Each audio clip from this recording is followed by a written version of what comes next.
वृंदावन अपनी पूरी सुंदरता के साथ सदा की तरह शांत था। यमुना बह रही थी, पेड़ों पर पंछी थे और गोपियां अपने काम में लगी थीं। उस वातावरण में एक ऐसा प्रेम था जो दिखता नहीं था पर हर जगह महसूस होता था।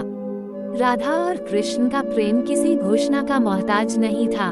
वह प्रेम बचपन से ही वृंदावन की हवा में घुल गया था। कभी आंखों की दृष्टि में, कभी मौन में, कभी बांसुरी की धुन में वह प्रेम प्रकट होता था। किसी ने उसे नाम नहीं दिया पर सब उसे जानते थे। समय के साथ संसार के नियम सामने आने लगे। समाज ने प्रश्न पूछने शुरू किए। प्रेम को मान्यता देने के लिए विवाह आवश्यक समझा गया। पर राधा और कृष्ण का संबंध इन सीमाओं से परे था। वो संबंध आत्मा से आत्मा का था, शरीर से शरीर का नहीं। कृष्ण का जीवन केवल वृंदावन तक सीमित नहीं था। उन्हें संसार को दिशा देनी थी, अधर्म से लड़ना था और युगों के लिए मर्यादा स्थापित करनी थी। एक ही स्थान, एक ही संबंध में बंध जाना उनके उद्देश्य को सीमित कर देता। राधा का प्रेम त्याग से भरा था। उसमें अधिकार नहीं था, अपेक्षा नहीं थी। वह प्रेम पाने की चाह से नहीं, देने की भावना से बना था। राधा ने कभी कृष्ण को रोकने का प्रयास नहीं किया।